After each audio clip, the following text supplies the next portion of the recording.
राम जैसे काम करने से मुक्ति होगी, राम का नाम लेने से नहीं। यह बात आर्य गार्डन में चल रही वैदिक श्री राम कथा के दौरान कथावाचिका अंजलि आर्य ने कही। कथावाचिका आर्या ने भरत मिलाप का प्रसंग सुनाते हुए कहा कि शंगेश्वरपुर के राजा निषाद द्वारा राम को गंगा पार कराने हेतु नाविका की व्यवस्था की गई, जिसमें केवट ने अपने आतिथ्य का निर्वहन करते हुए प्रथम राम के चरण धोकर गंगा पार की। वनवासी वेश देखकर केवट ने उतराई न लेने का मन बनाया, लेकिन सीता ने राम की मनोदशा समझते हुए अपने हाथ की मुद्रिका राम को देते हुए उतराई देने की बात कही। तब केवट ने राम से कहा कि वापस 14 वर्षों बाद आप लौटेंगे तो मैं आपसे उतराई लूंगा। राम आपके विचार सुनकर जड़वत अहिल्या भी प्राणवती बनकर अपने जीवन को कृतार्थ किया। आप मर्यादा पुरुषोत्तम है, संसार में आपके अनुरूप कार्य करने पर प्राणी की मुक्ति संभव है, न कि केवल राम नाम जपने से मुक्ति होगी। महाआरती के पूर्व कथावाचिका आर्या से राष्ट्रीय परशुराम सेना, नौकार भाईजी ग्रुप, नवकिरण सामाजिक संस्था के पदाधिकारी के अलावा Subodh Swami, Badrilal Porwal, Jitendra Kushwaha, Harcharan Singh Chawla, Sheela Ojha, doctor Sunil Chaudhary, doctor Himanshu Dutt Pande, press club अध्यक्ष दीपक चौहान, कैलाश सनोलिया, प्रशांत मेहता, ब्रजेश भोरा, राजेश सकलेचा, पत्रकार गोपाल मावर, प्रफुल्ल शुक्ला, शरद गुप्ता, प्रमोद शुक्ला, नीलेश मेहता, बबलू यादव, स्नेह संस्था के संस्थापक पंकज मारू, मनोज हेड़व, सुरेश उपाध्याय, अंकित पोरवाल, जया पांडे, रिंकू शर्मा, आशा जवेरिया, राधा पांचाल, मंजू शर्मा आदि ने आशीर्वाद लिया। तो जटायु जी के विषय में कहा जाता है वो एक पक्षी थे, गिद्ध पक्षी। मेरी माताओं बंधुओं, महर्षि वाल्मीकि जी की रामायण को बार बार पढ़ करके इसलिए भी देखना जरूरी है ताकि सत्य का पता लग जाए। गृद्धकूट के राजा थे, उन्हें गृद्धराज कहा जाता था। और जटायु इसलिए कहा क्योंकि उस समय वानप्रस्थ में जंगल में रह रहे थे, पंचवटी में। उनके जो बाल हैं और दाढ़ी है वो बढ़ी हुई थी, सफेद थी, लंबी लंबी थी, जिनके कारण पंचवटी के लोग उनको जटाधारी कहकर के संबोधित करते थे, जटायु कहकर के संबोधित करते थे। वो कोई पंखों वाले पक्षी नहीं थे। आप कहोगे उनको तो गोस्वामी जी ने पक्षी कहा, तो बिल्कुल कहा है, पर क्यों कहा है? वो इसलिए क्योंकि जटायु जी रावण के विपक्षी थे और दशरथ के, जोर से बोलो,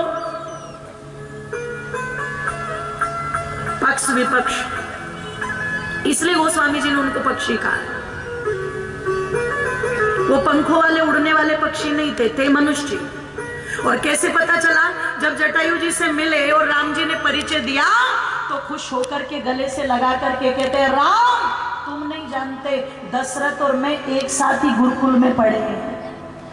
अगर जटायु जी पक्षी होते तो तुम्हारे नागदा में कोई ऐसा स्कूल है जहां गिद्ध और आदमी एक साथ ही पढ़ते हो तो बता दो मुझे, फिर तो यहाँ के कौवे भी पीएचडी मिलेंगे। क्यों जी? मैं सुगता में तुम तो यही रहो। लक्ष्मण जी ने वहां बहुत सुंदर कुटिया बनाई जिसमें श्री रामचंद्र जी माता सीता के साथ बड़े हर्षित होकर के रहने लगे। ऋषि मुनियों से मिलते, यज्ञादि करते, स्वाध्याय करते, सत्संग सुनते, इसी में उनका समय गुजर रहा था। कहते एक दिन उस पंचवटी की ओर एक राक्षसी घूमती हुई आई और कहते हैं जब उस कुटिया को देखा तो उस कुटिया की तरफ बढ़ी और कुटिया में जब रामचंद्र जी को सीता जी के साथ बैठे हुए देखा तो उनके पास आकर के खड़ी। और महर्षि वाल्मीकि जी ने लिखा उसके अंदर शिष्टाचार नाम का लेश मात्र भी कोई अंश नहीं था। होता कैसे कि अहम श्रोपण खन्नामानी राक्षसी काम रूपणी अरण्ये विचकार देखा। कांड यहाँ पर आरंभ हो जाता। और जब वो शूर्पणखा आई तो उसने अपना परिचय दिया, मेरा नाम शूर्पणखा है, मैं राक्षसी हूँ, लंका की रहने वाली। इसका मतलब शूर्पणखा कोई ऐसी वैसी नारी नहीं थी।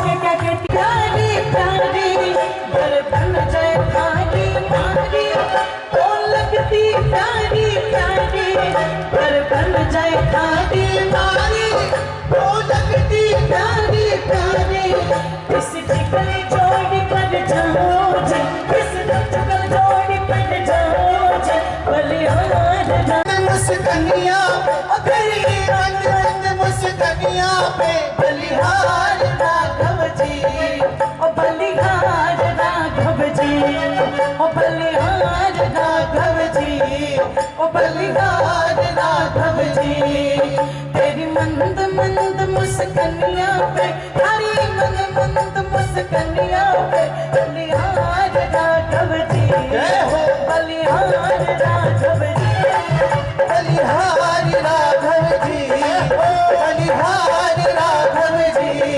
बलिहारी राघव जी बलिहारी राघव जी बलिहारी राघव। आपका भी स्वागत वंदन।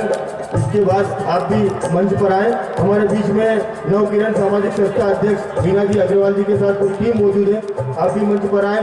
हमारे बीच में कन्या महाविद्यालय की प्रोफेसर और सामाजिक कार्य में अपना हर समय देने वाली गायत्री परिवार से, जिन्होंने गायत्री परिवार नागदा को जिंदा रखा है।